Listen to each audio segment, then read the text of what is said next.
This is the MHFi podcast with Carl Jensen and Doug Cunnington. We have authentic conversations about the journey to Fi, health, happiness, and some very odd tangents. We interview Fi experts, side hustlers, people on their way to Fi, and those who have reached the other side. Join us every week, and if you want the show notes and links and all that other stuff, head over to MileHighFi.com. Hello, world. Welcome to the MileHighFi podcast. I am Carl Jensen with... I'm Doug Cunnington. And Doug, today we're going to talk about jobs, but before we do that, I have a couple of gifts for you that I kept forgetting to bring over. If you're watching on YouTube, there's a gift bag, and I didn't have any of that fancy crochet paper, so I just put toilet paper and napkins in there.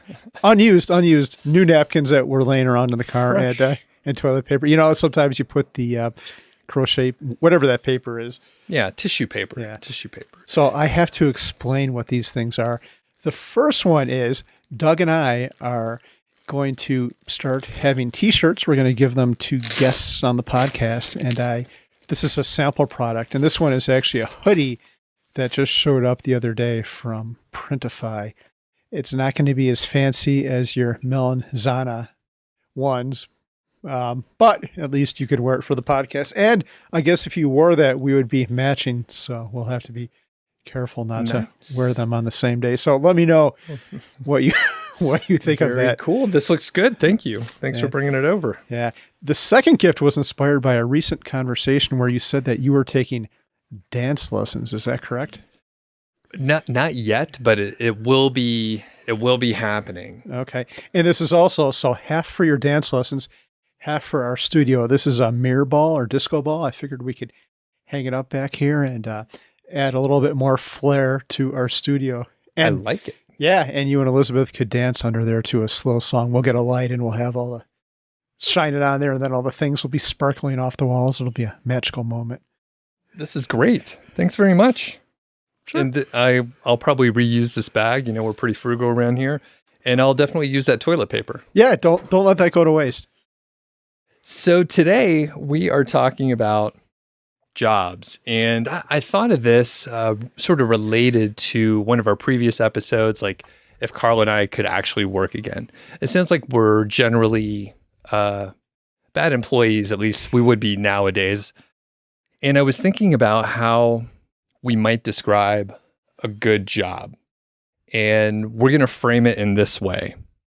Our early career, like maybe if we were 20 and we were giving advice to our 20-year-old self or something like that, how we might guide ourselves if we were talking to ourselves.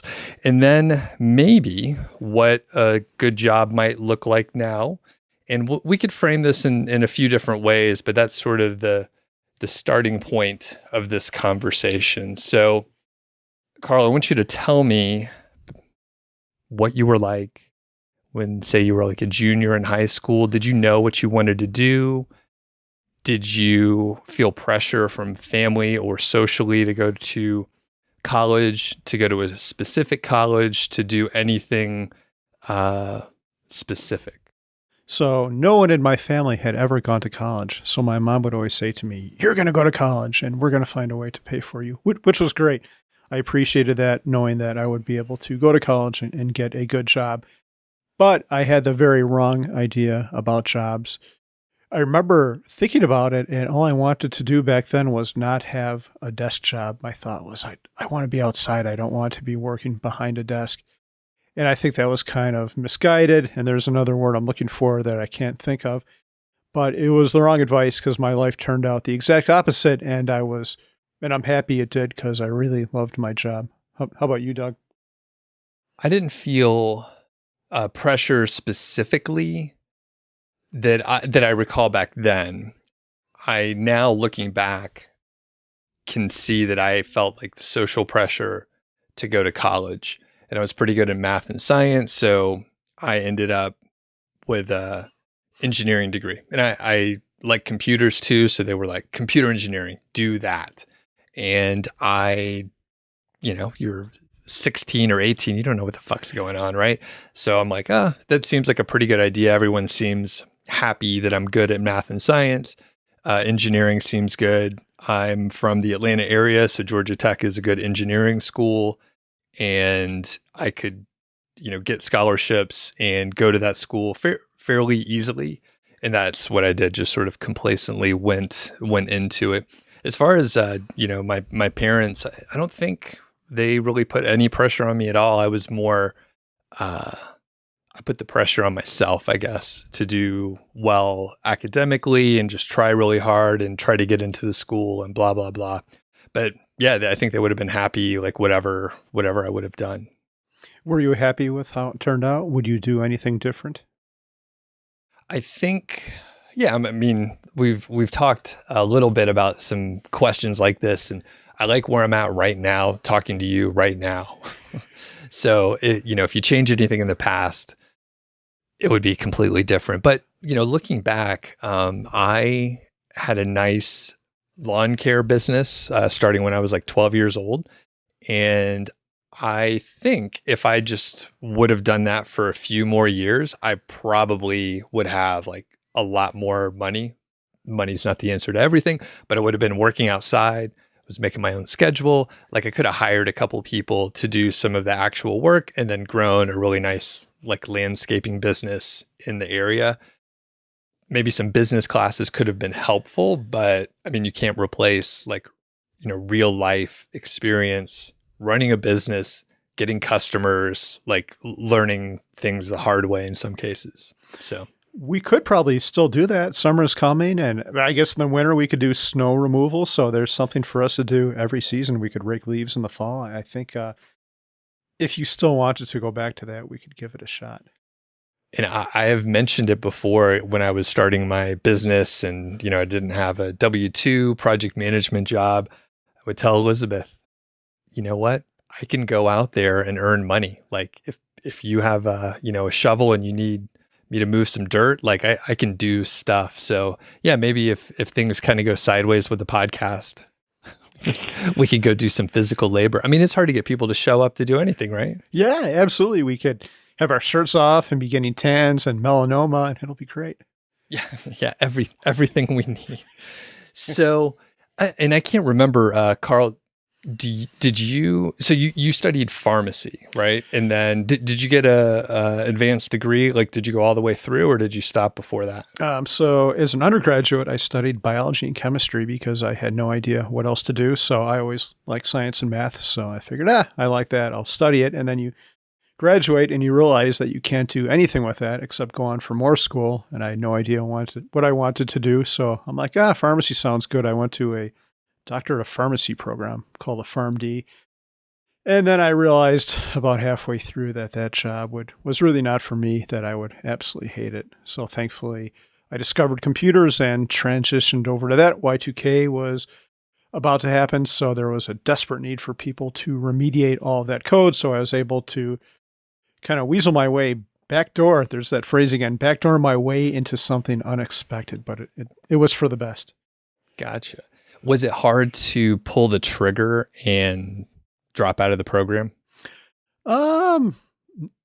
Thinking back, I'm kind of surprised by how easy it was. My family and girlfriend, who I think probably left me because of this decision, all thought I was a bit insane. Like, you're doing good in school. I got A's. I like the school. Just being a pharmacist, counting pills and fighting with insurance companies, which is what a lot of pharmacists do, was not for me. So they thought I was crazy, but I knew I'd be unhappy, and I had a sense that computers would make me happy. So it wasn't hard at all, although maybe my ignorance was bliss. I didn't consider all the money in loans I had already racked up. So good thing I didn't think about that, or else maybe I would not have done it and my life would have been less happy.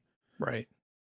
So I think the way we should frame this is, instead of giving ourselves like specific advice on what to do different, because we like where we're sitting right now, let's think about like our nieces and nephews, like how we might guide a young person, which I got to be honest, maybe we shouldn't be guiding young people in general. You know what? You have kids. So Carl, you should do that. I should not. I don't know what I'm talking about, but let's imagine that we're giving advice to our nieces and nephews, which I have a couple nieces. I have a niece and a nephew who are starting school next year.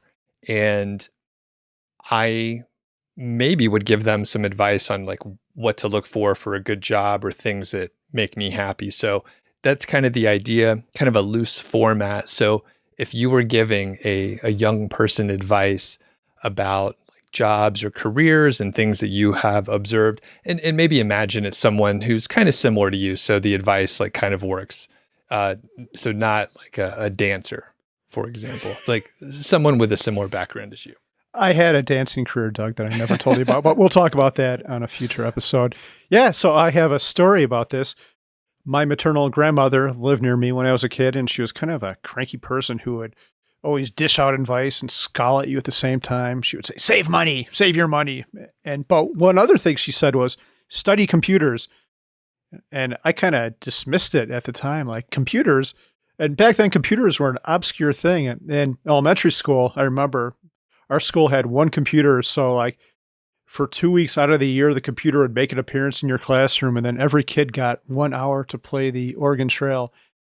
And up till, I can't remember junior high, I think we had a computer lab there, but that was my only experience with computers. So my grandmother would say this. I'm like, I don't know what the fucking computer is. Like, and I kind of dismissed it. But back to your original question, her advice was dead on, because I would tell any kid to study computers. And I remember back then there was probably a little bit of stigma like, oh, you're going to be a computer nerd. And I remember one friend's sister actually said that to me after I got my job. Oh, you're a computer nerd. Well, I'm also making like 10 times what you are. Your life sucks and it's miserable. So screw off. But anyway, when people hear about computers, they might think if they still have that in their head, they shouldn't, because there's so many different things you can do with it. And even I was a programmer, and that's one small thing you can do. You can be a network admin. You could fix them. You can do hardware stuff. But even within programming, I remember each language kind of had its own different group of people. Like COBOL tended to be like old white dudes. Java people were younger, kind of maybe more nerdier people, although I don't like the word. And then there was Rails, which was a lot more artistic people. I went to a Rails conference, and there's all these people with tattoos and like pink hair and shit. I'm like, oh, well, okay, this is how it is. So there's something for everyone with computers. And to build on this, I would tell any young person just to take one programming class to see if you might like it, because there's artistry to it, and it's a lot of fun to use your brain to figure out this puzzle to solve this problem. It's not all great, but I really enjoyed my core work, and I wish I would have done that earlier on instead of messing around learning the Krebs cycle, which biology people will know, or aromatic compounds, which organic chemistry people will know, because I still remember all that, but it's pretty much completely useless in my day-to-day life. Very nice. I think the advice that I might give would be to take a gap year, maybe not immediately after high school, but somewhere take some time off and go travel or do something interesting on your own without structure. I didn't really do much of that. And I eventually I did. And I'm going to tell you about probably the best job that I had aside from what I'm doing now, which is what I'm doing now is very free form, and it's a blast. I really enjoy it. But I worked for minimum wage in the national park, Rocky Mountain National Park. I won't go super deep into the story because I've told it before. And I wasn't earning much, but it was a beautiful place. It was the Alpine Visitor Center in the Rocky Mountain National Park. And I would drive up every day, and I was one of the van drivers. So I drove up every day. It's absolutely beautiful. I mean, people travel from all over the world just to drive the same route that I did to go to work. That was my commute. And then you would spend several hours a day, like looking out the window and talking to other people on vacation. The other part is the people. The people were pretty cool. I was, trying to get away from some of this stuff at school, just get out of the normal nerdy engineering scene and be around people that were into the outdoors. So all those people were also like trying to get away from something. Rarely did people come in a group. Usually it was like one person, and we all got to bond, and we lived in what we called the compound. It was like an old motel, and it was a blast. We'd go work, trivial, like dumb job. And then we'd come back down and party and play guitar and drink and have a good time. On our days off, we'd go hike, climb mountains, do whatever. I mean, it was just so much fun. And it was the lowest paid job I've ever had, basically. And I mean, that's actually a decent job now. I mean, you could go and work in national parks and check people out as a cashier or something like that. So the gap year, I think, is important. And the reason why I mention that is I went through engineering school and all that stuff. And then I was like, I got to get out of here. These people, it's a little too much. So I sort of retreated. I finished school, but for 2 summers, I got out of town and went to the national park. So if you could do it over again, you would have taken a gap year between high school and college, or sometime in between a college year, or where would you have done that?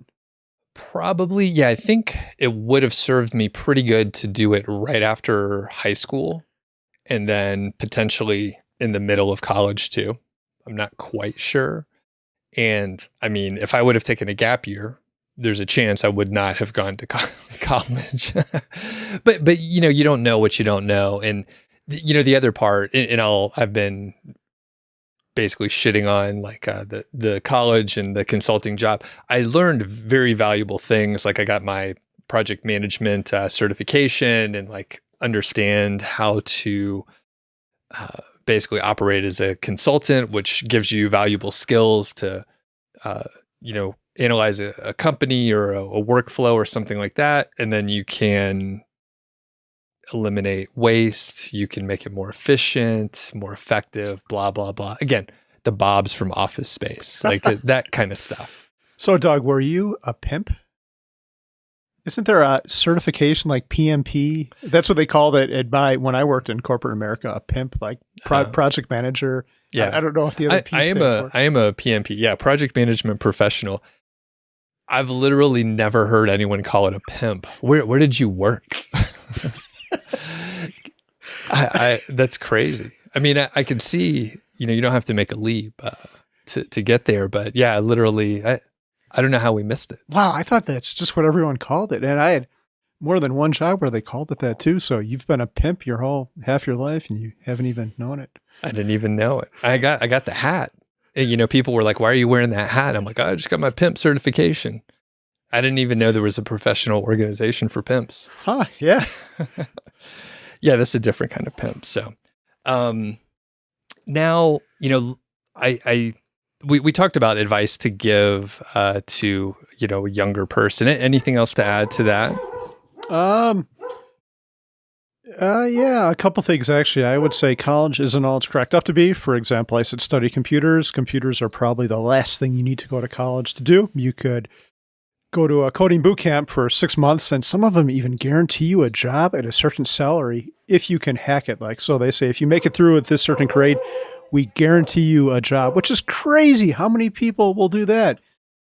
But on top of all that, no matter what you do, I think you should try to do something that's in demand, put a little bit of thought to it. There's this romanticism. Oh, I want to do what I love. Well, if doing what you love is going to cause you to have to work at Taco Bell to support that, it's probably not such a good idea. There has to be some Venn diagram overlap with your job and what you love. Those who are very fortunate can find a lot of overlap, which is what I did, and I'm so thankful for that. It has to be something you enjoy. You can't be miserable your whole life. I could think of jobs. I got pretty good grades. I was smart, but I could have done different things. If I would have done some of them, I don't think they would have made me happy. And just try to have not a tight relationship with your job. And I know this is changing. Back when our parents had jobs, you worked for 40 years, you would get your watch, you'd go to Florida and die. And now people will work and then take gap years after a couple of years of work, or just do contract work and have the summers off to hike, or have the winters off to be a snowboard instructors. So I think FIRE is kind of a Band-Aid for the crazy old lives we used to work. So what I would suggest to people is, who cares about FIRE? Do what you love and do it now, and find some way to reconcile that with your job. Yep. And I think, people that we talk to that retire and identify too closely with their job as their identity, they spiral out of control a little bit and then end up in that depression area after retiring. And I think it's because they thought their problems were going to be solved by retiring and getting the financial stuff in place. But, and Carl, I'm paraphrasing your talk basically. So, I mean, it's not going to solve all the problems, basically. Yeah, work on your life now, no matter where you are. Don't wait for fire or something else to solve your problems. But yeah, be loosely coupled with your job too. I would say it's good to be on friendly terms with all your coworkers, but don't make them your best friends and don't build your life around your job. And I'll argue with that one. I think it's probably okay to be best friends with people that you work with, but I mean, I could see the issue that you may run into if you identify too closely with the job. But I mean, I've had good friends that I've worked with, and it was fine when we stopped working together.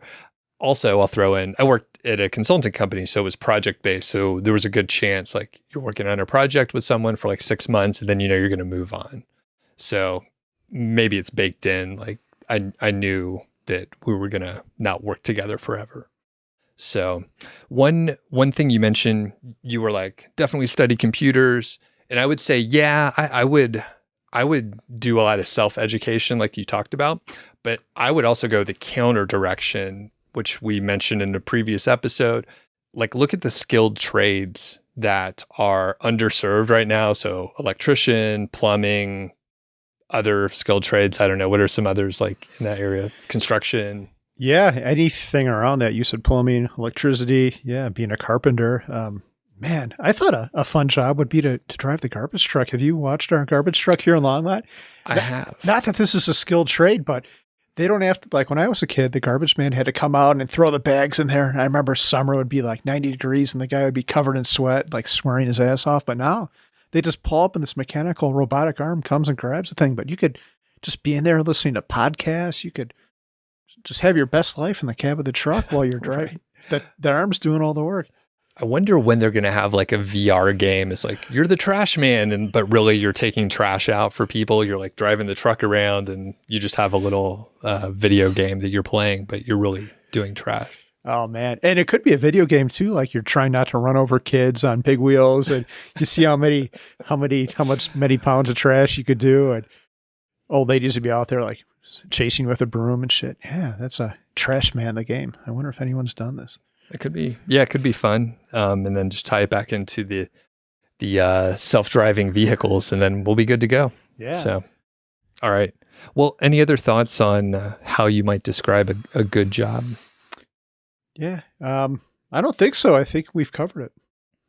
One thing that I'll mention is having autonomy with your time. That's one of the reasons why I like what I'm doing right now. Like I take on the projects I want so I can choose, but I also choose when I work basically, and when I take time off. So if you could find a job where you have a little bit more control over that, it'll make things so much better. I mean, I definitely hated having to go in at, it sounds so entitled, but like to go in at a certain time. And I'm thinking back when, I had to sit through like an hour and a half of traffic. So to get there at a certain time, it would mean maybe I had to leave at 6 a.m. and like, you're just wasting so much time on the road.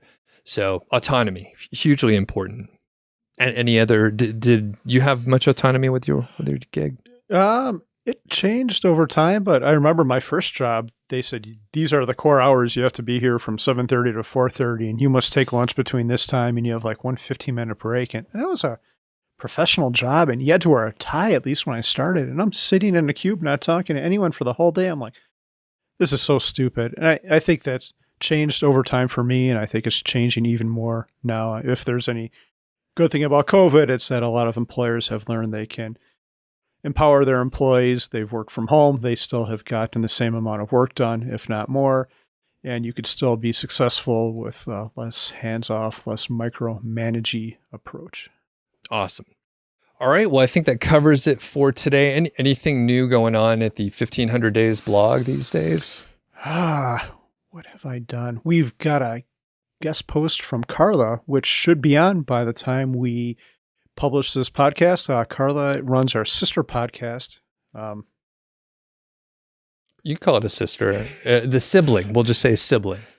And popcorn and pennies and popcorn. Pennies and popcorn. Pennies and popcorn. Okay, I always get those two confused. The alliteration confuses me. I'm easily confused. My favorite episode so far is the one that we were on, Fight Club. Yeah, that was a good one. Pretty good. So yeah, we'll link up to that. Y'all check it out if you haven't. And if you're not on the email list, you can go to MHFi.club and sign up for the email list. Actually, there will be a link wherever you're consuming this. So just check it out down there. And we'll catch y'all on the next episode. Thank you.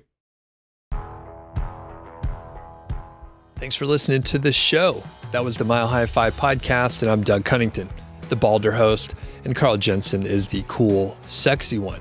If you dig the show, please do 3 things for us. Number 1, tell a friend, a family member, an enemy about the show. We really don't care who you tell. Maybe forward them a specific show that you know that they will like. It's the single most helpful thing that you can do to spread the word. It's like giving us a virtual high five, and actually we don't give high fives in person, so the virtual kind's pretty good. And more importantly, your friend or family member or even your enemy will appreciate the fact that you were thinking of them. Number 2, make sure you're following or subscribed on your podcast app, Apple Podcasts, Spotify, Overcast, YouTube, whatever you're using, and that way you won't miss a show.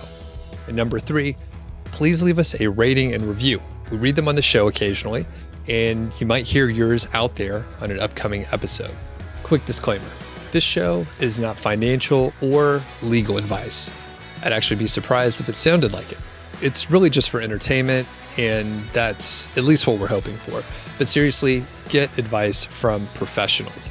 Carl and I are just 2 guys with microphones that sit in my basement and talk. So we'll catch y'all next week.